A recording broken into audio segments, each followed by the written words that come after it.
So now I will take only just 10 minutes to brief about the new project. So before that, I welcome all East Zone and Central Zone owners of the emission testing centers. I heartily welcome everyone for this training session.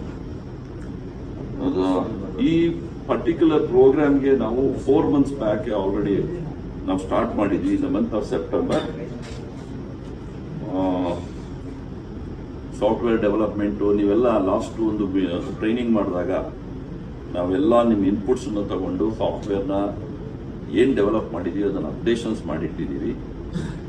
The most important is ಎಲ್ಲರದ್ದು main demand ಇದ್ದಿದ್ದು Vahan integration ಆಗಬೇಕು. ಬರೀ ನಾವು ನಿಮ್ಮ emission check ಮಾಡಿದಾಗ vehicle ನಮ್ಮ data ಬರಬೇಕು, ಬಂದ್ರೆ ಸಾಕಾಗಲ್ಲ sir. It has to update in the Vahan 4 ಅಂತ ಕೇಳಿದ್ವಿ. I hope everybody remember. So the most happiest is the government of India has honored with the Vahan integration also. This is the first case in the country for the third party vendor they have permitted for Vahan integration. ಇಲ್ಲಿವರೆಗೂ ಯಾವ ಕಂಟ್ರಿನಲ್ಲಿ ಯಾರಿಗೂ ಕೂಡ third party ಅವರಿಗೆ ಕೊಟ್ಟಿಲ್ಲ. Only insurance ಮಾತ್ರ integration ಆಗಿದೆ. The moment insurance is done, the Vahan ನಲ್ಲಿ insure ಇದೆ. ಇಲ್ಲಿ ಈಗ ನಮ್ದು ಆಗತ್ತೆ, ಪರ್ಮಿಷನ್ ಬಂದಿದೆ. ಸಾಫ್ಟ್ವೇರ್ ಅದಕ್ಕೆ ಸೆಕ್ಯೂರಿಟಿ ಫೀಚರ್ಸ್ ಎಲ್ಲ ಮ್ಯಾಚ್ ಮಾಡ್ತಾ ಇದ್ದೀವಿ. ಸೊ ಅವ್ರ ಜೊತೆ API ಇಂಟಗ್ರೇಷನ್ ಅಂತ ಕರಿತೀವಿ, ಅದು ಆಗುತ್ತೆ.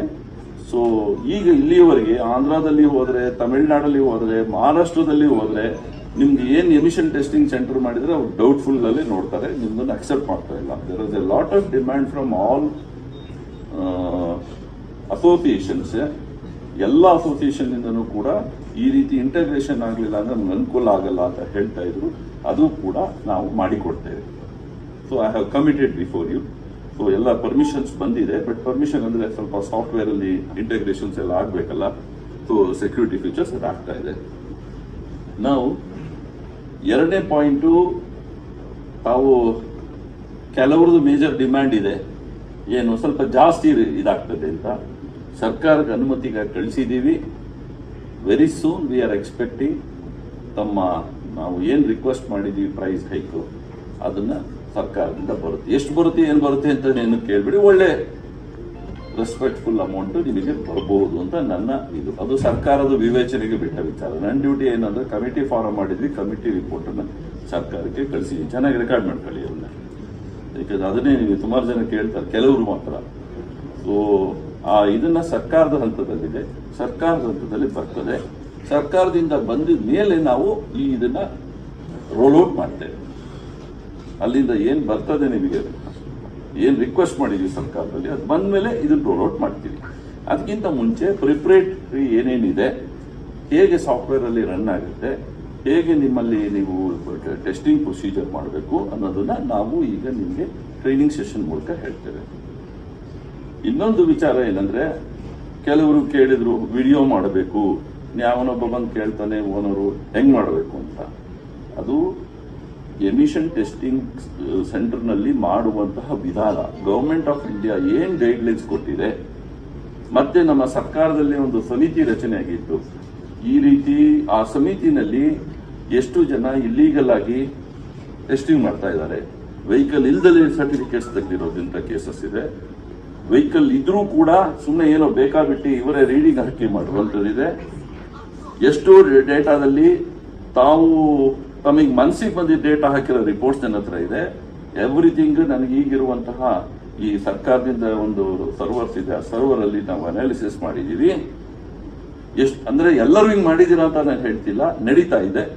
ಅದು ಕೂಡ ನಮ್ಮ ಒಂದು ಸಮಿತಿ ಅಂತಿದೆ. ಆ ಸಮಿತಿಯಲ್ಲಿ, ಸರ್ಕಾರದಿಂದ ರಚಿತವಾದ ಸಮಿತಿಯಲ್ಲಿ ಕಂಪ್ಲೀಟ್ ಡೇಟಾ ಇದೆ. ಯಾರ್ಯಾರು ಇಲ್ಲಿಗಲ್ ಮಾಡ್ತಾರೆ, ಯಾವ್ಯಾವ ಟೆಸ್ಟಿಂಗ್ ಅಲ್ಲಿ ಏನೇನ್ ಮಾಡಿದ್ದಾರೆ, ಕಂಪ್ಲೀಟ್ ಮಾಹಿತಿನೂ ಕೂಡ ನಮ್ಮ ಹತ್ರ ಇದೆ. ಬಟ್ ಅದಕ್ಕೆಲ್ಲ ಹೋಗೋದು ಬೇಡ. ಅದನ್ನ ನಾವು ಏನ್ ಮಾಡಿದೀವಿ, ಈಗ ನಿಮ್ಮ ಮೇಲೆ ನಾವು ಪಿನಲೈಸ್ ಅಥವಾ ಆಕ್ಷನ್ ತಗೊಳ್ಳೋದ್ ಬದಲು ಸಾಫ್ಟ್ವೇರ್ ಮೂಲಕ ರೆಕ್ಟಿಫಿಕೇಶನ್ಸ್ ಮಾಡ್ತಿದೀವಿ. ಒಬ್ಬ ಸರಿ ಮಾಡೋದು, ಪಕ್ಕದಲ್ಲಿ ಸರಿ ಮಾಡಲ್ಲ ಅಂದ್ಬಿಟ್ಟು ಇನ್ನು ಪಕ್ಕದಲ್ಲಿ ಹೋಗಿ ಮಾಡಿಸ್ಕೊಳ್ಳೋದು, ಇವೆಲ್ಲ ನಡೀತಿದೆ. ಈಗ ಹಾಗಾಗಲ್ಲ. ಎಲ್ಲರೂ ಆಲ್ ಆರ್ ಈಕ್ವಲ್, ಎಲ್ಲರಿಗೂ ಒಂದೇ ಸಮನೆ. ಅವನ ಹತ್ರ ಏನ್ ಟೆಸ್ಟ್ ಮಾಡ್ತಾನೆ ಅದಾಗ್ಲಿಲ್ಲ ಅಂದ್ರೆ ಪಕ್ಕದಕ್ಕೆ ಹೋದ್ರೆ ಆಗಲ್ಲ. ಅದು ಒಂದು ಸಮಸ್ಯೆ ನಾವು ತಾವೆಲ್ಲ ಹೇಳಿದ್ರಿ. ಇಲ್ಲಿ ಮಾಡಿಬಿಟ್ಟು ಅಲ್ಲಿ ಪಕ್ಕಕ್ಕೆ ಹೋದ್ರೆ ಅದು ಆಗೋದಿಲ್ಲ. ಒನ್ ಡೇ ಆದ್ಮೇಲೆ ಅವ್ನು ಅಲ್ಲಿಗೆ ಹೋಗ್ಬೇಕು. ಸೊ ಈ ಎಲ್ಲ ಒಂದು ಸಮಸ್ಯೆಗಳನ್ನ ನಾವು ಈ ಹೊಸ ಸಾಫ್ಟ್ವೇರ್ ಮೂಲಕ, ಹೊಸ ವಿಧಾನದ ಮೂಲಕ, ಕೇಂದ್ರ ಮೋಟಾರು ವಾಹನಗಳ ನಿಯಮಗಳ ಮೂಲಕ, ಆಮೇಲೆ ಇದು ಫಿಕ್ಸೆಡ್ ಫಾರ್ಮ್ಯಾಟ್ 59 ಅಂತ ಇದೆ. ರಿಜೆಕ್ಷನ್ಗೆ ಬರೀ ಒಂದು ಮೆಸೇಜ್ ಹೋಗುತ್ತೆ. ಆ ರಿಜೆಕ್ಷನ್ ಇದನ್ನ ಕೂಡ ನೀವು ಬೇರೆ ಸ್ಟೇಟ್ ಅಲ್ಲಿ ಏನ್ ಫಾರ್ಮ್ಯಾಟ್ ಫಾಲೋ ಮಾಡಿದ್ದಾರೆ ಅದನ್ನೇ ನಾವು ಮಾಡಿದ್ವಿ. ಇಲ್ಲಿವರೆಗೂ ಮಾಡ್ತಿರೋದ್ರಲ್ಲಿ ನೀವು ಅದು ಏನ್ ಡೇಟಾ ಅಂತ ಕರೆಕ್ಟ್ ಆಗಿ ಯಾರಿಗೂ ಓದಕ್ಕೆ ಬರಲ್ಲ. ನೀವು ಎಮಿಷನ್ ಟೆಸ್ಟಿಂಗ್ ಸೆಂಟರ್ ಅವರೇ ಕರೆಕ್ಟ್ ಆಗಿ ಸರ್ಟಿಫಿಕೇಟ್ ಓದಪ್ಪ ಸರಿ ಇದೆಯಲ್ವ ಅಂದ್ರೆ ನೀವು ಯಾರೂ ಸರ್ಟಿಫೈ ಮಾಡಲ್ಲ. ನಾವು ಒಂದು ಸರ್ಟಿಫಿಕೇಟ್ ನೀವು ಮಾಡ್ತಿರೋದು ಕೊಡ್ತೇನೆ, ನೀವು ಸರ್ಟಿಫೈ ಮಾಡಿ ಸರ್ ಇದು ಕರೆಕ್ಟ್ ಆಗಿದೆ ನಿಯಮಗಳಿಗೆ ಅಂದ್ರೆ ಯಾರು ಮಾಡಲ್ಲ. ಯಾಕೆಂದ್ರೆ ಅಂತ ಪರಿಸ್ಥಿತಿ ಅಂತ ಇದು 2016ನೇ ಇಸ್ವಿಯಿಂದ ಸರ್ಕಾರದ ಹಂತದ ಸಮಿತಿನಲ್ಲಿ ಚರ್ಚೆ ಆಗಿದ್ದು. ಎಲ್ಲೆಲ್ಲಿ ಫ್ರಾಡ್ ಮಾಡ್ತಾ ಇದ್ದಾರೆ, ಎಲ್ಲೆಲ್ಲಿ ವೆಹಿಕಲ್ ಇಂದಲೇ ಮಾಡ್ತಾ ಇದ್ದಾರೆ, ಕಂಪ್ಲೀಟ್ ಡೇಟಾ ಸಿಕ್ಕಿದೆ. ಸೊ ಅದನ್ನೆಲ್ಲ ಓವರ್ ಮಾಡಕ್ಕೆ ನಾವು ಟೆಂಡರ್ ಮೂಲಕ ಹೊಸ ಸೇವಾದಾರರನ್ನ, ಅಂದ್ರೆ ನಾವು ಸರ್ವಿಸ್ ಪ್ರೊವೈಡರ್ ಅಂತೀವಿ, ಅವ್ರ ಮೂಲಕ ನಾವು ಇದನ್ನು ಮಾಡಿಸ್ತೀವಿ. It is completely monitored by ನಾವೇ, ನಮ್ಮ ಸಾರಿಗೆ ಇಲಾಖೆ ಕಂಪ್ಲೀಟ್ ಮಾನಿಟರ್ ಮಾಡುತ್ತೆ. ನೀವು ಇದಾದ್ಮೇಲೆ ಹೇಳ್ತೀರಾ ಸರ್ ನೀವು ಮಾಡಿದ್ದು ಬಹಳ ಅನುಕೂಲ ಆಯಿತು, ಆಗೋರ್ಗು ಎಲ್ಲ ಹಂಗೇನೆ. ಆದ್ಮೇಲೆ ಬಂದು ಎಲ್ಲ ನಮ್ಮನ್ನ ಹೇಳ್ತೀರಾ ಸರ್ ಬಹಳ ನೆಮ್ಮದಿಯಾಗಿದ್ದೀವಿ, ಕ್ಲೀನ್ ಆಗಿ ಆಗ್ತಾ ಇದೆ, ಯಾವುದೂ ಇದಿಲ್ಲ ಅಂತ. ಸೊ ಆದ್ರಿಂದ ದಯವಿಟ್ಟು ನನಗಿಂತ ತಿಳ್ಕೊಂಡವರು ಸಬ್ಜೆಕ್ಟ್ ಇರ್ಬೋದು, ನನಗೇನೋ ಅದು ಗೊತ್ತಿಲ್ಲ, ಕೆಲವರು ಇದ್ದಾರೆ ಸಬ್ಜೆಕ್ಟ್ ತಿಳ್ಕೊಂಡವರು. ಮತ್ತೆ ಇದನ್ನ ನಾವು ನಮ್ಮ ಒಂದು ಟೆಕ್ನಿಕಲ್ ಕಮಿಟಿಲಿ ಹಲವಾರು ರೀತಿಯಲ್ಲಿ ಚರ್ಚೆ ಮಾಡಿ ನಿಯಮ ಏನು ಹೇಳುತ್ತೆ, ಯಾವ ಥರ ಟೆಸ್ಟಿಂಗ್ ಪ್ರೊಸೀಜರ್ ಮಾಡಬೇಕು, ಯಾವುದು ಎಫೆಕ್ಟಿವ್ ಆಗುತ್ತೆ ಅನ್ನೋದನ್ನ ನಾವು ಈಗ ಸಾಫ್ಟ್ವೇರಲ್ಲಿ ತಮಗೆ ನಮ್ಮ ಮೇರು ಇನ್ಫೋ ಸೊಲ್ಯೂಷನ್ಸ್ ಅವ್ರ ಮೂಲಕ ತಮಗೆ ಈ ಸೆಷನಲ್ಲಿ ಕೊಡ್ತಾರೆ. ಏನು ಸಿಂಪಲ್ ಇದೆ. ಆಮೇಲೆ ಏನು ಮಾಡ್ತೇವೆ ಅಂದರೆ ಹಳೆ ಸಾಫ್ಟ್ವೇರು ಇರುತ್ತೆ, ನಿಮ್ಮ ಸೆಂಟರಿಗೆ ಒಂದು ಹೊಸ ಸಾಫ್ಟ್ವೇರು ಹಾಕ್ತೇವೆ. It will run ಪ್ಯಾರಲಲಿ. ಅಂದರೆ ನೀವು ಹೊಸ ಸಾಫ್ಟ್ವೇರ್ ಹಾಕಿರ್ತೀವಿ, ಹಳೆ ಸಾಫ್ಟ್ವೇರ್ ರನ್ ಮಾಡ್ತಿರ್ತೀವಿ. ಎಲ್ಲಿವರೆಗೆ ಕೆಲವೊಂದು ನಾವು ನಿಮಗೆ ಹೇಳಿದ್ದೀನಲ್ಲ, ಈಗ ಅಶ್ಯೂರೆನ್ಸ್ ಕೊಟ್ಟಿದ್ದೀನಿ, ಅದಾದ ಮೇಲೆ ಹಳೆ ಸಾಫ್ಟ್ವೇರ್ನ ನಿಮ್ಗೆ ಹೇಳ್ಬಿಟ್ಟು ಒಂದು ಮೆಸೇಜ್ ಕಳಿಸ್ತೀವಿ. ಅದಕ್ಕೆಲ್ಲ 2600 ಜನಕ್ಕೆ ನಾನು ಮೆಸೇಜ್ ಇದು ಕೊಡೋಕ್ಕಾಗೋದಿಲ್ಲ, ನಿಮಗೊಂದು ಮೆಸೇಜ್ ಕೊಡ್ತೇವೆ. ಸೊ ಆ ಮೆಸೇಜ್ ಬಂದಾಗ ಆ ಹಳೆ ಸಾಫ್ಟ್ವೇರ್ ತೆಗೆದು ಹೊಸ ಸ್ಟಾರ್ಟ್ ಮಾಡ್ಕೊಂಡು ಬರ್ತಿರ್ತೀವಿ. ಸೊ ಇನ್ನೊಂದು ಕೆಲವೊಂದು ಕಿಟ್ ಮ್ಯಾನುಫ್ಯಾಕ್ಚರರು ಈ ಸಾಫ್ಟ್ವೇರ್ ಡೆವಲಪ್ಮೆಂಟ್ ಕಿಟ್ ಕೊಡಿ ಅಂತ SDK ಕೇಳಿದ್ವಿ. ಕೆಲವೊಂದು ಅದೇನು ಕಂಪ್ನಿ ಎಕ್ಸಿಸ್ಟೆನ್ಸ್ ಇಲ್ಲಿ ಇದ್ದಾರೋ ಇಲ್ವೋ ಅವ್ರು ಯಾರು ಕೂಡ ರೆಪ್ರೆಸೆಂಟ್ ಮಾಡಿಲ್ಲ. ಕೆಲವೊಂದು ಮಾತ್ರ ಮೇಜರ್ ಕಂಪ್ನೀಸ್ ಎಲ್ಲ ರೆಕಮೆಂಡ್ ಮಾಡಿದ್ದಾರೆ. ನಮ್ಮ ಕಡೆ ಏನಾದ್ರು ಇದ್ರೆ ಅವ್ರಿಗೆ ಪರಿಚಯ ಇದ್ರೆ ದಯವಿಟ್ಟು ಇಮಿಡಿಯೇಟು ಅದನ್ನ ಕೊಟ್ಟರೆ ಅದಕ್ಕೂ ಕೂಡ ಟೆಸ್ಟ್ ಮಾಡಿ ರೆಡಿ ಮಾಡ್ಕೊಳ್ತೀವಿ. ಉಳ್ದಂಗೆ ಆಲ್ಮೋಸ್ಟ್ ಎಲ್ಲ ಬಂದಿರಬೇಕಲ್ಲ, ಆಲ್ಮೋಸ್ಟ್ ಮೇಜರ್ ಎಲ್ಲ ಬಂದಿದೆ. ಯಾವುದೋ ಸ್ವಲ್ಪ ಓಲ್ಡ್ ಅವ್ರೇನು ಅಪ್ಗ್ರೇಡ್ ಆಗಿದಾರೋ ಇಲ್ವೋ ಗೊತ್ತಿಲ್ಲ. ಅಪ್ಗ್ರೇಡ್ ಆಗಿಲ್ಲ ಅಂದ್ರೆ ಅದು ಬರೋದಿಲ್ಲ. ಯಾಕಂದ್ರೆ ಹಿಂದೆ ಪರ್ಮಿಷನ್ ತಗೊಂಡಾಗ AR ಇಂದ ತಗೊಂಡಿರ್ತಾರೆ, ಆಮೇಲೆ ಏನ್ ಮಾಡಿರ್ತಾರೋ ಗೊತ್ತಿಲ್ಲ. ಇದರೊಂದಿಗೆ ಈಗ ನಾವು ನಿಮ್ದು ಏನಾದ್ರು ಸಮಸ್ಯೆ ನನಗೆ ಕೇಳಿ, ಸಾಫ್ಟ್ವೇರ್ ಬಗ್ಗೆ ಇದ್ರೆ ಅವ್ರನ್ನ ಕೇಳಿ, ತಾವೇನಾದ್ರು ಇದ್ರೆ ಹೇಳಿ, ನಾನು ಆನ್ಸರ್ ಮಾಡ್ತೇನೆ. ಹೇಳೋದೆಲ್ಲ ಹೇಳ್ಬಿಟ್ಟಿದ್ದೀನಿ, ಆನ್ಸರ್ ಮಾಡೋದು ಕ್ವಶನ್ಸ್ ಏನು ಬರಲ್ಲ ಅನ್ಕೊಂಡಿದ್ದೀನಿ. ಕೇಳೋದಿದ್ರೆ ಕೇಳಿ. ಈಗಾಗಲೇ ಒಂದು ರೌಂಡ್ ಎಲ್ಲ ಹೇಳಾಗಿದೆ. 59ಗೆ ಬಿಫೋರ್ ಒಂದು ಮೆಸೇಜ್ ಬರುತ್ತೆ, 6 ತಿಂಗಳ ಮುಂಚೆ ಒಂದು ಮೆಸೇಜ್ ಬರುತ್ತೆ ತಮಗೆ, ದಟ್ ನಿಮ್ಮ emission testing centre is due on so and so ಅಂತ ಮೆಸೇಜ್ ಹೋಗುತ್ತೆ. ಅದಾದ್ಮೇಲೆ ಒಂದು ಮಾಡಿಸ್ಕೊಳ್ಳಿಲ್ಲ ಅಂದ್ರೆ ಆಫ್ಟರ್ 15 days ಎಮಿಷನ್ ಟೆಸ್ಟಿಂಗ್ ಆಗಿಲ್ಲ ಅಂದ್ರೆ ಮತ್ತೊಂದು ಮೆಸೇಜ್ ಹೋಗುತ್ತೆ, ನಿಮಗೆ ಎಮಿಷನ್ ಟೆಸ್ಟಿಂಗ್ ಸೆಂಟರ್ ನಿಮ್ಗೆ ಎಕ್ಸ್ಪೈರ್ ಆಗಿದೆ, ದಂಡ ಬರುತ್ತೆ, ಸರ್ಕಾರದ ನಿಯಮಗಳ ಪ್ರಕಾರ ದಂಡ ಬರುತ್ತೆ ಅಂತ ಅವರಿಗೆ ವೆಹಿಕಲ್ ಓನರ್ಗೆ ಮೆಸೇಜ್ ಹೋಗುತ್ತೆ. ಯಾಕಂದ್ರೆ ಎಲ್ಲ ಅವ್ರದ್ದು ವಾಹನ ಇಂಟಿಗ್ರೇಷನ್ ಆಗಿರೋದ್ರಿಂದ ಎಲ್ಲ ಮೊಬೈಲ್ ಎಷ್ಟೋ ಆಲ್ಮೋಸ್ಟ್ ಆಲ್ ಅಪ್ಡೇಷನ್ಸ್ ಇರುತ್ತೆ. ಸೊ ಅವರಿಗೆ ಅಲ್ಲಿ ಮೆಸೇಜು ಕೂಡ ಹೋಗ್ತದೆ. ಮತ್ತೆ ರಿಜೆಕ್ಷನ್ ಸ್ಲಿಪ್ ಅಲ್ಲಿ ನಿಮ್ದು ಸಪೋಸ್ ಫೇಲ್ ಆದ್ರೆ 59A ಅಂತಿದೆ, ಇದರಲ್ಲಿ ನಿಮ್ದು ಎಮಿಷನ್ ಇದು ಫೇಲ್ ಆಗಿದೆ, ನಿಮ್ಮ ವಾಹನ ಪೊಲ್ಯೂಷನ್ ಚೆಕ್ ಮಾಡಿದಾಗ ಫೇಲ್ ಆಗಿದೆ ಅಂತ ಅವರಿಗೆ ಒಂದು ಮೆಸೇಜು ಹೋಗುತ್ತೆ. ಕಂಪ್ಲೀಟ್ MIS ರಿಪೋರ್ಟ್ ಇರುತ್ತೆ. ನಿಮ್ಗೆ ಎಲ್ಲೇ ಸಾಫ್ಟ್ವೇರ್ ಅಲ್ಲಿ ಏನೇ ತೊಂದರೆ ಆದರೂ ಕೂಡ ನಮ್ಮಲ್ಲಿ ಒಂದು ಹೆಲ್ಪ್ ಡೆಸ್ಕ್ ಟೀಮ್ ಇರ್ತದೆ. ಅವರು ನಮ್ಮ ಮೇರು ಇನ್ಫೋ ಸೊಲ್ಯೂಷನ್ ಅವರು ಒಬ್ರು ಟೀಮ್ ಕೂತಿರ್ತಾರೆ. ನೀವು ಅವ್ರಿಗೆ ಮಾಡಿ ಇಮಿಡಿಯೇಟ್ ಏನ್ ಬೇಕು ಸೊಲ್ಯೂಷನ್ ಇಮಿಡಿಯೇಟ್ ಸಿಗುತ್ತೆ. Networking system frequent network failure ಆಗ್ತಾ ಇರುತ್ತದೆ, ಅದೆಲ್ಲ ಸಮಸ್ಯೆ ಇರಲ್ಲ. 2 ನೆಟ್ವರ್ಕಿಂಗ್ ಇಟ್ಕೊಂಡಿದ್ದೀವಿ, ಒಂದು ಬ್ಯಾಕ್ ಎಂಡ್ ನೆಟ್ವರ್ಕ್ ಕನೆಕ್ಟಿವಿಟಿ ಇರುತ್ತೆ, ಏನೇ ಸಾಫ್ಟ್ವೇರ್ ಇದಾದರೂ ಕೂಡ ಇಮ್ಮಿಡಿಯೇಟ್ ನಾವು ಇದು ಮಾಡ್ತೀವಿ. As and when I will call ಒಂದು 3 ತಿಂಗಳಾದ ಮೇಲೆ ಒಂದು ಮೀಟಿಂಗ್ ಕರಿತೇನೆ. ಎಲ್ಲರನ್ನೂ ಕರೀಲಿಕ್ಕಾಗಲ್ಲ, ಸ್ವಲ್ಪ ನಿಯರ್ ಬೈ ಇರೋರನ್ನ ಕರಿತೀವಿ. ಇನ್ನೇನಾದರೂ ಮಾಡಿಫಿಕೇಶನ್ ಮಾಡ್ಬೋದಾ, ಏನಾದರೂ ಸಮಸ್ಯೆ ಇದೆಯಾ, ನಮ್ದೊಂದು ಟೆಕ್ನಿಕಲ್ ಟೀಮ್ ಇರುತ್ತೆ, ನಾವು ಚರ್ಚೆ ಮಾಡ್ಕೋತೀವಿ. ನಮ್ಮಲ್ಲಿ ನಿಮ್ಮಿಂದ ಬಂದಂತಹ ರಿಕ್ವೆಸ್ಟು ಅಥವಾ ನಿಮ್ಗೇನೋ ಪ್ರಾಬ್ಲಮ್ಸ್ ಇದೆ ಅದನ್ನ ಕೂಡ ಅಡ್ರೆಸ್ ಮಾಡೋದಕ್ಕೆ ನಾವು ನಿಮ್ಮನ್ನ ಕರಿತೀವಿ. ಕೆಲವರು ಗೊತ್ತಿರೋರನ್ನ ಕರಿತೀವಿ. ಅಂದ್ರೆ ಇವ್ರು ಕರೆದ್ರೆ ಇವ್ರು ಕ್ಲೋಸ್ ಅಂತ ಏನೋ ಅನ್ಕೋಬೇಡಿ. ನಿಮ್ಗೆ ಯಾರು ಗೊತ್ತಿದ್ದಾರೆ ಬೆಂಗಳೂರಲ್ಲಿ ಹತ್ರ ಇದಾರೆ ಕರ್ಕೊಂಡು ಅವ್ರದ್ದು ವಿಚಾರ ತಿಳ್ಕೊತೀವಿ. ಏನಾದ್ರು ಅಡಿಷನ್ಸ್ ಬೇಕಾ, ಅಪ್ಡೇಷನ್ಸ್ ಬೇಕಾ, ಸಮಸ್ಯೆ ಆಗ್ತಿದ್ಯಾ, ಅದನ್ನು ತಿಳ್ಕೊಂಡು ನಾವು ಅಡ್ರೆಸ್ ಮಾಡ್ತೀವಿ. ಸೊ ಇಲ್ಲಿವರೆಗೆ ಯಾವ ಅಡ್ರೆಸ್ ಇರಲಿಲ್ಲ. ಈಗ ಇರೋ ಸಾಫ್ಟ್ವೇರ್ ಹಳೆ 2010ರಲ್ಲಿ ನಮ್ಮ ಕ್ಯೂನಿಕ್ಸ್ ಕಡೆಯಿಂದ, ನಾನು ಶೇಷಾದ್ರಿ ಅಂತ ಹೇಳಲಿಕ್ಕಿಲ್ಲ, ಇಲ್ಲೇ ಇದ್ದಾರೆ, ಕ್ಯೂನಿಕ್ಸ್ ಕಡೆಯಿಂದ ಬಂದಿತ್ತದು. ಯಾವ ಟೈಮಲ್ಲಿ ಅದು ಮುಚ್ಚೋಗುತ್ತೆ ಹೋಗುತ್ತೆ, ಯಾವ ಟೈಮು ಅಂತ ನನಗೂ ಗೊತ್ತಿಲ್ಲ. ಹೆಂಗೋ with the grace of god ನೀವೆಲ್ಲ ಚೆನ್ನಾಗಿ ನಡಿಬೇಕು ಅಂತ ದೇವ್ರ ಆಶೀರ್ವಾದದಿಂದ ನಡೀತಾ ಇದೆ. ನಾನೇ ಸತ್ಯ ಹೇಳ್ತೀನಿ, ದೇವ್ರ ಆಶೀರ್ವಾದ ಇರ್ಬೋದು, ನಮ್ಮ ಕರ್ನಾಟಕಕ್ಕೆ ಒಂದು ಆಶೀರ್ವಾದ ಇರ್ಬೋದು. ಕೇಳಿ, ನಾನು ಹೇಳಲ್ಲ ಯಾವ ಟೈಮ್ ಸ್ಟಾಪ್ ಆಗುತ್ತೆ ಅಂತ ಗೊತ್ತಿಲ್ಲ. ಸೊ ಏನೋ ಒಂದು ಆಶೀರ್ವಾದ. ಮತ್ತೆ ಏನೋ ಸಣ್ಣ ಪುಟ್ಟ ಸಮಸ್ಯೆ ಆದಾಗ ನಾವು ಒಂದು ಕಂಪನಿನ ರಿಕ್ವೆಸ್ಟ್ ಮಾಡಿ ನಮಗೆ ಸಪೋರ್ಟ್ ಮಾಡಿದ್ದಾರೆ. ಇರೋದನ್ನ ಚೆನ್ನಾಗಿ ಆಗಿರೋದನ್ನ ಇದು ಹೇಳಲ್ಲ, ಅವ್ರು ನಮ್ಗೆ ಸಪೋರ್ಟ್ ಮಾಡಿದ್ದಾರೆ ಇಲ್ಲಿವರೆಗೂ. ಇನ್ನು ಮುಂದೆ ಮಾಡಲ್ಲ ಅವರು, ಯಾಕಂದ್ರೆ ಇವ್ರು ಬಂದ ಮೇಲೆ ಅವ್ರು ಮಾಡಲ್ಲ. ಬಟ್ ಆ ಸಾಫ್ಟ್ವೇರ್ ಹೇಗಿದೆ ಅಂತ ಯಾರಿಗೂ ಗೊತ್ತಿಲ್ಲ. ಸರಿ, ಸೋರ್ಸ್ ಕೋಡ್ ಕೊಟ್ಟಿಲ್ಲ, ಇನ್ನು ಸೋರ್ಸ್ ಕೋಡ್ ಅಂತ ಇರ್ತದೆ, ಇವತ್ತು ಕೊಟ್ಟಿಲ್ಲ ಅವರು. ಅದು ಹೆಂಗ ಅವರೇ ಪಾಪ ನಮ್ಮ ಅವ್ರ ಜೊತೆ ನಿಮ್ಮೆಲ್ಲರ ಜೊತೆ ಸಂಬಂಧ ಇದೆ, ಅವ್ರ ಜೊತೆ ಸ್ವಲ್ಪ ಕಂಪನಿ ಎಲ್ಲ ಸಂಬಂಧ ಜಾಸ್ತಿ ಇತ್ತು. ಆ ಸಂಬಂಧದಿಂದ ಅವ್ರು ನಮ್ಗೆ ಮ್ಯಾನೇಜ್ ಮಾಡಿಕೊಟ್ಟು ಹೆಲ್ಪ್ ಮಾಡಿದ್ದಾರೆ. ಸೊ ಯಾವಾಗ ಅದು ಯಾರು ಬಂದು ಇವರು ಸಾಲ್ವ್ ಮಾಡಕ್ಕೆ ಹೋಗ್ದಿದ್ದಾಗ ಎಲ್ಲ ಕೊಲ್ಯಾಪ್ಸ್ ಆಗ್ಬಿಡ್ತದೆ. ಸೊ ನಮ್ಮ ರಾಜ್ಯನ ಆ ರೀತಿ ಮಾಡೋದು ಬಿಡೋದು ಬೇಡ, ಚೆನ್ನಾಗಿ ನಡೆಸೋಣ. ನಾವು ಎಲ್ಲ ನಿಮ್ಗೆಲ್ಲ ಸಪೋರ್ಟ್ ನಾವು ಮಾಡ್ತೇವೆ. ತಮ್ಮ ಮೇಜರ್ ಒಂದೇನೋ ಏನೋ ಕೆಲವರಿಗೆ ಇದಿದ್ರೆ ಅದನ್ನು ಕೂಡ ಸೊಲ್ಯೂಷನ್ ಬರುತ್ತೆ shortly. V are expecting government 15 ದಿನ ಸೆಷನ್ ಇತ್ತು ಬೆಳಗಾಮಲ್ಲಿ, ಅದರಿಂದ ಅದ್ರ ಬಗ್ಗೆ ಫಾಲೋ ಅಪ್ ಆಗಿಲ್ಲ. ಮುಂದಿನ ದಿನಗಳಲ್ಲಿ ಆಗುತ್ತೆ. ಸೊ ಏನಾದರೂ ಇದ್ರೆ ಹೇಳಿ, then they will start proceeding with that. Sir, emission test ಮಾಡುವಂಥ ಗ್ರೌಂಡ್ ಲೆವೆಲ್ ಹುಡುಗರೆಲ್ಲ ತುಂಬ ಒಂದು SSLC ಒಂದು 8ನೇ ಕ್ಲಾಸ್ ಓದಿರೋ ಹುಡುಗರು ಅಷ್ಟೇ, ಅವ್ರ ನಾಲೆಜ್ ಅಷ್ಟೇ ಇರ್ತದೆ. ಈಗ ಕಾನೂನು ರೀತಿಯಲ್ಲಿ ಆದಷ್ಟು ಕಾನೂನು ರೀತಿಯಲ್ಲಿ ಸುಲಭವಾಗುವಂಥದ್ದು. ಮತ್ತು ಇವಾಗ ಪೆಟ್ರೋಲ್ ಎಲ್ಲ ನಾವು ಪೆಟ್ರೋಲ್ ಬಂಕಲ್ಲೇ ಇಟ್ಕೊಂಡಿರೋದು.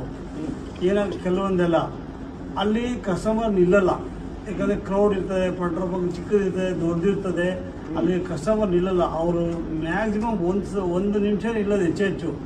ಹಂಗಂತ ನಾವು ಏನು ಬೇಕಾಬಿಟ್ಟು ಮಾಡೋಕ್ಕಾಗಲ್ಲ. ಕಾನೂನು ರೀತಿಲಿ ಈ ರೀತಿಲಿ ಎಷ್ಟು ಸುಲಭ ಆಗುತ್ತೋ, ಎಷ್ಟು ಟೈಮ್ ಶಾರ್ಟ್ ಟೈಮಲ್ಲಿ ಆಗುತ್ತೋ ಅಷ್ಟು ದಯವಿಟ್ಟು ಎಷ್ಟು ನಿಮಿಷ ಆಗುತ್ತೆ ಈಗ ಮಾಡಿ ನೀವೇ ಹೇಳಿ. ಈಗ ನೀವು ಒಂದು ಟೆಸ್ಟ್ ಎಷ್ಟು ನಿಮಿಷ ಮಾಡ್ತಾ ಇದ್ದೀರಾ? ಏನು 1 ನಿಮಿಷ ಮಾಡಿ ಯಾಕೋ ಡೌಟ್ ಬರ್ತಾ ಇದೆ. ಅಲ್ಲ, ಪೆಟ್ರೋಲ್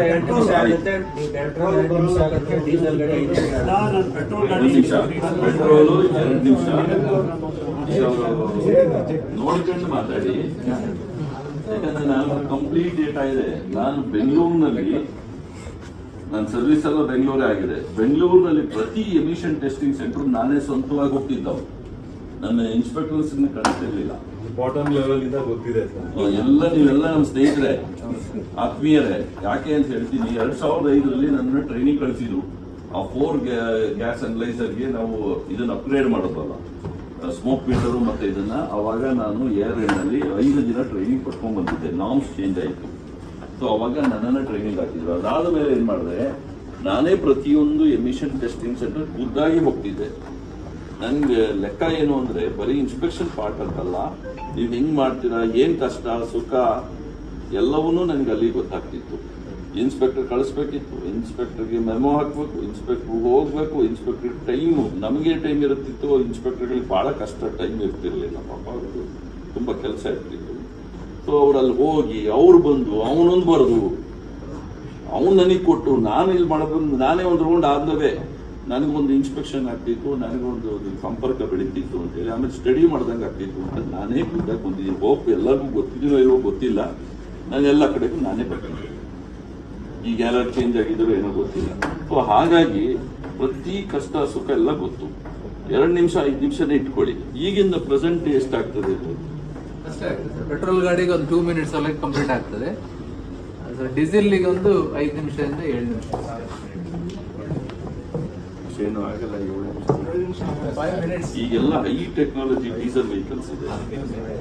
ಅಂದ್ರೆ ಸ್ಟಾರ್ಟಿಂಗ್ ಯಾವುದೇ ಸಾಫ್ಟ್ವೇರ್ ಅಥವಾ ಹೊಸ ಸಿಸ್ಟಮ್ ಮಾಡುವಾಗ ಎಕ್ಸಿಸ್ಟಿಂಗ್ ಸುಲಭ, ಹೊಸತ್ತು ಕಷ್ಟ ಅಂತ ಹೇಳುವಂತ ಒಂದು ಫೀಲಿಂಗ್ ಇರುತ್ತೆ. ಅದು ಇಲ್ಲಿಂತಲ್ಲ, ನಾವು 10 ಕಡೆನಲ್ಲಿ ಮಾಡಿದ್ದೇವೆ, 10 ಕಡೆನಲ್ಲಿ ಹಾಗೆ ಹೊಸತ್ತು ಬಂದ ಕೂಡಲೇ ಏನೋ ಇದು ಬೇರೆ ಅಂತ ಕಾಣ್ತದೆ. 1 ತಿಂಗಳು ಹೋದ ನಂತರ ಇದೇ ಒಳ್ಳೇದುಂಟು ಸರ್ ಅಂತ ನೀವೇ ಹೇಳ್ತೀರಿ. ಆಗ ನಿಮಗೆ 5 ನಿಮಿಷ ತಗೊಂಡದ್ದು 3 ನಿಮಿಷದಲ್ಲೂ ಆಗ್ಬೋದು. ಆದ್ರೆ 3 ನಿಮಿಷ ಆಗ್ತದೆ ಇಲ್ವಾ ಅಂತ ಹೇಳುವಂಥದ್ದು 3 ಟೈಮ್ ಪರ್ಜಿಂಗ್ ಮಾಡಬೇಕು, ಅದ್ರ ಡಾಟಾ ಬರಬೇಕು, ಒಂದು ವಿಡಿಯೋ ಮಾಡಬೇಕು, ಅದಕ್ಕೊಂದು 1 ಮಿನಿಟ್ ವಿಡಿಯೋ ಅಷ್ಟೇ, 1 ನಿಮಿಷನೇ ಇಲ್ಲ, 10 ನಿಮಿಷದಲ್ಲಿ ವಿಡಿಯೋ ಇರೋದು, ಅದು ಅಷ್ಟೇ ಸಣ್ಣದಿರೋದು. ಒಂದ್ಸಲ ನಿಮ್ಮ ಹುಡುಗರಿಗೆ ಇವ್ರು ಹೇಳಿದ್ರಲ್ಲ 8ನೇ ಕ್ಲಾಸು 10ನೇ ಕ್ಲಾಸು ಅಂತ ಹೇಳಿ, ಯಾರು ಮೊಬೈಲ್ ಇವತ್ತು ಆಪರೇಟ್ ಮಾಡ್ತಾ ಇದ್ದಾರೆ LKG ಹುಡುಗ, ಅವನಿಗೂ ಮಾಡ್ಲಿಕ್ಕೆ ಆಗುವಂತ ಒಂದು ಸಾಫ್ಟ್ವೇರ್ ಇರುತ್ತೆ. ಅದಕ್ಕಿಂತ ಜಾಸ್ತಿ ಏನು ಇದರಲ್ಲಿಲ್ಲ. ಯಾರು ಮೊಬೈಲ್ ಆಪರೇಟ್ ಮಾಡ್ತಾರ ಅವ್ರಿಗೆ ಮಾಡ್ಲಿಕ್ಕೆ ಆಗ್ತದೆ. ಇದು ಆಂಡ್ರಾಯ್ಡ್ ಮೊಬೈಲ್ ಯಾರು ಯೂಸ್ ಮಾಡ್ತಾರೋ ಎಲ್ಲರಿಗೂ ಮಾಡ್ಲಿಕ್ಕೆ ಆಗ್ತದೆ. ಅದು ಹಂಗಲ್ಲ. ಈಗ 2008 2007ರಲ್ಲಿ ಮಿಷಿನ್ಗಳು ತಗೊಂಡಿರ್ತೀವಿ, ವಿಂಡೋಸ್ಗೆ ಆಗಲಿ ಯಾವುದೇ ಆಗಲಿ 101 ಮಿಷಿನ್ ಎಲ್ಲ ಇದೆ. ಅದೆಲ್ಲ ಅಪ್ಡೇಟ್ ಮಾಡ್ಬೇಕಾ ಅಥವಾ ಹಾಗೆ ಕಂಟಿನ್ಯೂ ಆಗುತ್ತಾ? ಅದು ಯಾವ್ದು 2008 2007 ಹಳೆ ಮಿಷಿನ್ಗಳು. ಅದರಲ್ಲಿ ಒಂದು ಪೆಟ್ರೋಲ್ ಒಂದು ಲಾಂಬ್ಡಾ ವ್ಯಾಲ್ಯೂ ಇದೆ. ಲಾಂಬ್ಡಾ ವ್ಯಾಲ್ಯೂ ನಿಮ್ಮ ಮೆಷಿನ್ ಅಲ್ಲಿ ಬರ್ತಾ ಇದೆಯಲ್ಲೋ ಅಂತ ನೀವು ಚೆಕ್ ಮಾಡ್ಬೋದು. ಅಲ್ಲ ಅದೇ ಕೊಟ್ಟರೆ ಫಸ್ಟು ಡೆಮೋ ಆಗ್ಬಿಡ್ಲಿ. ಡೆಮೋ ಏನಕ್ಕೆ ನೋಡೋಣ, ಅದೊಂದು ಮುಂದಿನ ಪ್ರಶ್ನೆ. ಕೆಲವು ಕಡೆ ಜಾಗ ಇರಲ್ಲ, ಚಿಕ್ಕದಿರುತ್ತೆ, ಅದು ಸ್ವಲ್ಪ ಡೀಸೆಲ್ ಸ್ವಲ್ಪ ಕಷ್ಟ ಆಗುತ್ತೆ ಅಂದ್ಬಿಟ್ರೆ ಬೇರೆ ಏನು ಸಮಸ್ಯೆ ಆಗಲ್ಲ. 20 ಮಿನಿಟ್ಸ್ ಇದೆಲ್ಲ ಲೈಸೆನ್ಸ್ ಪಾರ್ಟ್. ನೀವು ಕೇಳ್ತಾ ಇರೋದೆಲ್ಲ ಲೈಸೆನ್ಸ್ ಸಪರೇಟ್ ಪಾರ್ಟ್. ಅದಕ್ಕೂ ಇದಕ್ಕೆ ಸಂಬಂಧ ಇಲ್ಲ. ನೀವು ಕೇಳ್ತಾ ಇರೋದು ಜಾಗ. ಇದು ಹಂಗಾರೆ ನಾವು ಜಾಗದಿಲ್ಲ ಅಂದ್ರೆ ಲೈಸೆನ್ಸ್ ಹೆಂಗ್ ಕೊಟ್ರಿ ಅಂತ ನನ್ಗೆ ಹೇಳ್ತಾರೆ. ಆಮೇಲೆ ಸುಮ್ಮನೆ ಯಾಕೆಂದ್ರೆ ಡೀಸೆಲ್ ಗಾಡಿ ನಿಲ್ಲಿಸ್ಲಿಕ್ಕೆ ಜಾಗ ಇದೆಯಾ ಅಂತ ಕೇಳ್ತಿದ್ವಿ ನಾವು. ಇಲ್ಲ ಒಂದು ಓಕೆ, ನೀವೊಂದು ಬರೀ ಸರ್ ನಾವು ಕಾರ್ ಡೀಸೆಲ್ ಕಾರ್ ಮಾತ್ರ ಮಾಡ್ತೀವಿ ಸರ್ ಅಂತ ಇವ್ರು ಹೇಳ್ತಾರೆ ಅನ್ಕೊಳ್ಳಿ. ಹಂಗಾರೆ ನೀವು ಲಾರಿ ಬಸ್ ಬಂದ್ರೆ ಮಾಡೋದಿಲ್ವಾ? ಹಂಗಾರೆ ಅಲ್ಲಿ ಜಾಗ ಇಲ್ಲ. ಜಾಗ ಮಿನಿಮಮ್ ಅಟ್ಲೀಸ್ಟ್ ಆ ವೆಹಿಕಲ್ ಇಲ್ಲ ಅಷ್ಟು ಜಾಗ ಇರಬೇಕು ಅಂತ ನಮ್ ಕಾನೂನು ಹೇಳುತ್ತೆ. ಹಂಗಾರೆ ಅದಿಲ್ಲ ಅಂದ್ರೆ ಹೆಂಗ್ರಪ್ಪ ಮಾಡ್ತೀರಾ ಅಂತ ಬರ್ತದೆ. ಅದು ಒಂದಕ್ಕೊಂದು ಹೋದ್ರೆ ಬೇರೆ ಬೇರೆ ಲಿಂಕ್ ಆಗುತ್ತೆ. ಇದು ಇವ್ರ ಪಾರ್ಟು, ಲೈಸೆನ್ಸ್ ಕೂಡ ಪಾರ್ಟ್ ಅವ್ರದಲ್ಲ, ಇದು ನಮ್ ಪಾರ್ಟು. ಇದು ಕೂಡ ನಮ್ ಪಾರ್ಟು, ಬಟ್ ಅವ್ರ ಮೂಲಕ ನಾವು ನಡೆಸ್ತೇವೆ. ಅರ್ಥ ಆಯ್ತಾ?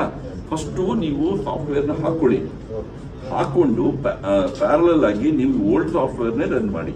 ನಾನು ನಿಮ್ಗೆ ಇದು ಬರೋ ಬೇರೆ ಬೇರೆ ಏನೇನೋ ಅಪ್ರೂವಲ್ಸ್ ಬರಬೇಕು ಸರ್ಕಾರದಿಂದ, ಬಂದ್ಮೇಲೆ ನ್ಯೂ ಸಾಫ್ಟ್ವೇರ್ ಸ್ಟಾರ್ಟ್ ಮಾಡೋಣ. ಆವಾಗ ಏನಾದ್ರು ಸಮಸ್ಯೆಗಳು ಬಂದ್ರೆ ನಾವು ನಿಮ್ಮ ಸಮಸ್ಯೆಗಳನ್ನ ಕೇಳ್ಕೊತೀವಿ. ಒಬ್ರು ಹೇಳಿದ್ರೆ ಸಮಸ್ಯೆ ಏನೋ ನಿಜ ಹೇಳ್ತಿಲ್ಲ ಅನ್ಬೋದು. 4-5 ಜನ ಒಂದು ಈ ತರ ಆಗ್ತಾ ಇದೆ, ನಾನೇ ಬರ್ತೀನಿ ಪ್ರಾಕ್ಟಿಕಲ್ ಕರ್ಕೊಂಡೋಗಿ ಎಲ್ಲರೂ ನಿಯರ್ ಬೈ ಒಂದು ರೋಡ್ ನೋಡುವ, ಟೆಸ್ಟ್ ಮಾಡುವ, ಏನಾದ್ರು ಆಗ್ತಾ ಇದೆ ಅಂದ್ರೆ ನಾನು ಬರ್ತೀನಿ. ಅವಾಗ ಅವ್ರಿಗೆ ಅದೇ ತರ ಡೈರೆಕ್ಷನ್ಸ್ ಕೊಡ್ತಾರೆ. ಏನೂ ಗೊತ್ತಿಲ್ಲ, ಈಗ ಒಂದೇ ಸರಿ ಹೋಗ್ಬಿಟ್ಟು ನಾವು ಅದು ಮಾಡಿ ಇದು ಮಾಡಿ ಅಂದಾಗ ನಮಗೆ ಕಷ್ಟ ಆಗ್ತದೆ. ಯಾಕಂದ್ರೆ ನಾವು ಗೌರ್ಮೆಂಟ್ ಆಫ್ ಇಂಡಿಯಾಗೆ ಕಾಂಪ್ಲೈನ್ಸ್ ಕೊಡಬೇಕು. ಇಲ್ಲಿ ಸರ್ಕಾರದ ಒಂದು ಸಮಿತಿ ಇದೆ. ಆ ಸಮಿತಿಗೆ 18ನೇ ಇಸ್ವಿನ ನಡೀತಾ ಇದೆ ಸಮಿತಿ, ಮೊನ್ನೆನೂ ನಡೀತು. ಅವಾಗ ನಾವು ಇದಾಗಿದೆ ಸರ್ ಅಂದಿದ್ದಕ್ಕೆ ಅವರು ಇದಾಗಿದ್ದಾರೆ, ಇನ್ನು ಸೈಲೆಂಟ್ ಆಯ್ತು. ಓಕೆ, ಒಪ್ಕೊಂಡ್ರು ಅವರೆಲ್ಲ ನಮ್ಮ ಅದನ್ನ ನಾವು ರೋಲ್ ಔಟ್ ಮಾಡಿದಿಲ್ಲ ಅಂದ್ರೆ ಇಲ್ಲ ಸರ್, ಅದು ಸಾಫ್ಟ್ವೇರ್ ಇಂಟಿಗ್ರೇಷನ್ಸ್ ಆಗ್ಬೇಕು, ಅದು ನಿಧಾನ ಆಗ್ತದೆ ಅಂತ ಹೇಳಿದ್ವಿ. ಅದು ಓಕೆ. ಸೊ ಅದಕ್ಕೋಸ್ಕರ ಏನೂ ಗೊತ್ತಿಲ್ಲ ಅದಲ್ಲೇ ನಾವು ಏನೇನೋ ಅಸ್ಯೂಮ್ ಮಾಡ್ಕೊಳ್ಳೋದು ಬೇಡ. ಮನ್ಸಲ್ಲಿ ಏನೂ ಇಟ್ಕೋಬೇಡಿ, ತುಂಬಾ ಚೆನ್ನಾಗಿ ಆಗ್ತದೆ. ನೀವು ಆಮೇಲೆ ಬರ್ತೀರಾ. ನಮ್ದು ಹೆಲ್ಪ್ ಡೆಸ್ಕ್ ಟೀಮ್ ಅದಕ್ಕೆ ರೆಡಿ ಇದೆಯಲ್ಲ, ರೆಡಿ ಮಾಡಿದೀವಲ್ಲ. ಹೌದು, ಇದೇ ನಂಬರ್ ಅನ್ನ ನಾವೆಲ್ಲರಿಗೂ ಕಾಲ್ ಮಾಡೋದಕ್ಕೆ ಅವರು ಉತ್ತರ ಕೊಡ್ತಾರೆ. ಅದ್ರ ರಾತ್ರಿ 12 ಗಂಟೆಲೆಲ್ಲ ಕಾಲ್ ಮಾಡಬೇಡಿ. ಬೆಳಗ್ಗೆ ಟೈಮ್ ಕೊಡ್ತೇವೆ, ಆ ಟೈಮ್ ಅಲ್ಲಿ ನೀವು ಕಾಲ್ ಮಾಡಿ. ಇದು ಮುಂದಿನ ಇದ್ರದ್ದು ಪ್ರಾಬ್ಲಮ್, ಈಗ ಸಾಫ್ಟ್ವೇರ್ ಅಲ್ಲಿ ಪ್ರಾಬ್ಲಮ್ ಆಯ್ತು, network issue, KSDC data centre ನಲ್ಲಿ ಪ್ರಾಬ್ಲಮ್, ಇವೆಲ್ಲ ಬರ್ತಾ ಇರ್ತದಲ್ಲ, ಅದೆಲ್ಲ ಈಗ ಸಮಸ್ಯೆಗಳಿದೆ. So I hope with this few information it will be a successful one. ಇಡೀ ಇಂಡಿಯಾದಲ್ಲೇ ನಾವು ಮಾಡಲ್ ಆಗಿ ತೋರಿಸ್ಬೇಕು ಅಂತ ಅವ್ರಿಗೆ ಹೇಳಿದೀನಿ. ಇಲ್ಲಾಂದ್ರೆ ಮಧ್ಯದಲ್ಲೇ ಅವ್ರದ್ದು ನೀವು ಸ್ಟಾಪ್ ಮಾಡ್ಬಿಡಿ ಅಂತ ಹೇಳ್ಬಿಡ್ತೀನಿ. ಇಡೀ ಇಂಡಿಯಾದಲ್ಲೇ ಫಸ್ಟ್ ಬೆಸ್ಟ್ ಸಾಫ್ಟ್ವೇರ್ ಇಲ್ಲಿವರೆಗೆ ಆಗಿರೋ 8 ವರ್ಷದ್ದು ಸಮಸ್ಯೆಗಳನ್ನ ಇನ್ನು ಮುಂದೆ ನಾವು ಇಂಡಿಯಾದಲ್ಲಿ ನಾವು ಹೇಗೆ ಅನ್ನೋದನ್ನು ತೋರಿಸ್ಕೊಡ್ತೇವೆ. 8 ವರ್ಷ ಏನೇನು ಸಮಸ್ಯೆ ಇಲ್ಲಿ ಏನೇನು ಆಗಿ ಹೋಗಿದೆ, ಬ್ಯಾಡ್ ನೇಮ್ ಬಂದಿದೆಯಲ್ಲ, ಆ ಬ್ಯಾಡ್ ನೇಮ್ ತೆಗೆದು ಒಳ್ಳೆ ಹೆಸರನ್ನ ತರಲಿಕ್ಕೆ ನಾವು ಪ್ರಯತ್ನ ಮಾಡೋಣ ನಾವೆಲ್ಲ ಸೇರಿ. ಎಲ್ಲರಿಗೂ ಒಂದೇ. Thank you. ನೀವು ಸ್ಟಾರ್ಟ್ ಮಾಡಿ, ಇದು ಸ್ಟಾರ್ಟ್ ಮಾಡಿ. ಯಾರು